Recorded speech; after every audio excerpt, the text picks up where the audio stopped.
ఎన్టీఆర్ జిల్లా జగ్గయ్యపేట పట్టణంలో బాల చైతన్య స్ఫూర్తి 14వ వార్షికోత్సవ ఆటల పోటీలు ప్రారంభమయ్యాయి. ఈ సందర్భంగా వాలీబాల్ కోర్టును ఎమ్మెల్యే శ్రీరామ్ రాజగోపాల్ ప్రారంభించారు.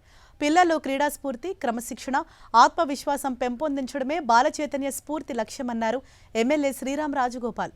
సీఎం చంద్రబాబు, మంత్రి నారా లోకేష్ విద్య, క్రీడల అభివృద్ధికి అత్యధిక ప్రాధాన్యత ఇస్తున్నారని ఆయన చెప్పారు. జగ్గయ్యపేట నుంచి రాష్ట్ర, జాతీయ, అంతర్జాతీయ స్థాయి క్రీడాకారులు ఎదగాలని ఎమ్మెల్యే ఆకాంక్షించారు. క్రీడా మైదానంలో కబడ్డీ కోర్టును మాజీ మున్సిపల్ చైర్మన్ శ్రీరామ్ సుబ్బారావు, ఖోఖో కోర్టును సీఐ వెంకటేశ్వర్లు, ఖోఖో 2వ కోర్టును డీవైఈఓ శ్యామ్ సుందర్, 2వ కబడ్డీ కోర్టును మాజీ municipal floor leader Yalamanchili Raghava ప్రారంభించారు.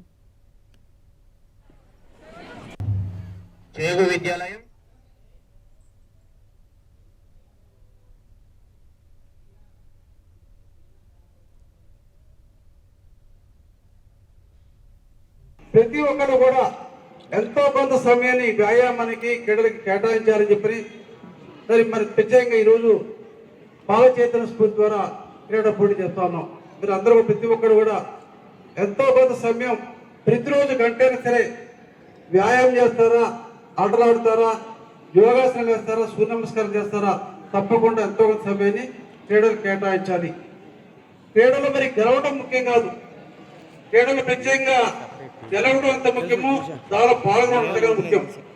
గెలిచిన ఒక్కడు మాత్రం విజయవంతుడు కాదు, పాల్గొని ప్రతి ఒక్కరు కూడా నా ఉద్దేశంలో ప్రతి ఒక్కరు విజయవంతులు. ఎందుకంటే ఆటల్లో పాల్గొన్న వాడికి తప్పకుండా మరి దాంట్లో ఒక ఆత్మవిశ్వాసం ఏర్పడుతుంది.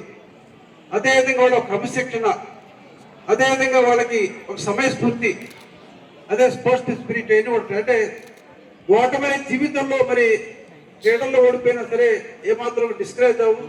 జీవితంలో ఎన్ని ఓటములు ఎదురైనా, ఎన్ని బాధలు ఎదురైనా సరే క్రీడాకారుడు ఎప్పుడు కూడా లొంగిపోడు.